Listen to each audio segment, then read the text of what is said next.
ஒரு காட்டில் சிட்டுக்குருவி ஒன்று வசித்து வந்தது. அது யாரிடமும் எளிதாக பழகாது. எப்பொழுதும் அமைதியாகத்தான் உண்டு, தன் வேலை உண்டு என்று வாழ்ந்து கொண்டிருந்தது. அதற்கு சுயமாக யோசித்து முடிவெடுக்கவும் தெரியாது. ஒரு நாள் காகம் ஒன்று அந்த சிட்டுக்குருவியிடம் கேட்டது, சிட்டுக்குருவியே, நீ என்னுடன் நண்பனாக இருப்பாயா என்று. அந்த சிட்டுக்குருவியும் சரி என்று சொல்லி அந்த காகத்துடன் பழக ஆரம்பித்தது.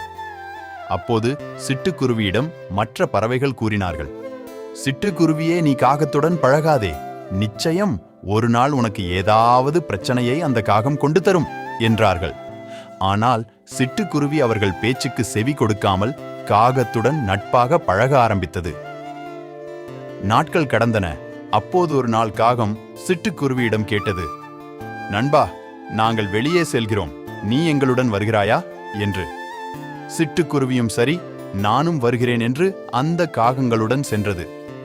அந்த காகங்கள் அருகில் இருந்த ஒரு சோழ வயலில் புகுந்து அங்கிருந்த அனைத்து சோள வகைகளை கொத்தி திங்க ஆரம்பித்தன.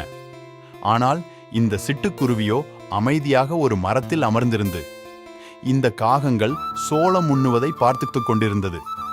அப்போது திடீரென்று அந்த விவசாய நிலத்தின் உரிமையாளர் ஓடி வந்தார். கையில் கம்போடு வந்து இந்த காகங்களை விரட்டினார்.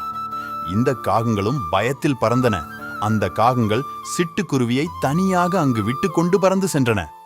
ஆனால் சிட்டுக்குருவியோ மரத்தில் அமர்ந்து என்ன செய்வது என்று தெரியாமல் இருந்தது. அப்போது அந்த விவசாயி சிட்டுக்குருவியை நோக்கி கம்பை எடுத்துக்கு கொண்டு வந்தார். சிட்டுக்குருவி விவசாயியிடம் சொன்னது, ஐயா, நான் எந்த தவறும் செய்யவில்லை. நான் இந்த மரத்தில் அமர்ந்திருந்தேன். உங்களுடைய நிலத்தில் உள்ள எந்த சோளத்தையும் நான் உண்ணவில்லை என்றது. ஆனால் விவசாயி அந்த சிட்டுக்குருவியின் பேச்சை கேட்காமல் அந்த கம்பை எடுத்து சிட்டுக்குருவியை அடித்தார். சிட்டுக்குருவியும் கீழே விழுந்தது. அப்போதுதான் சிட்டுக்குருவி உணர்ந்தது, மற்ற பறவைகள் சொன்னதை நான் கேட்காமல் போனது என்னுடைய தவறுதான் என்று எண்ணி வருந்தியது. நீதி, பிறர் நம் நன்மைக்காக கூறும் அறிவுரையை சற்று கேட்க வேண்டும்.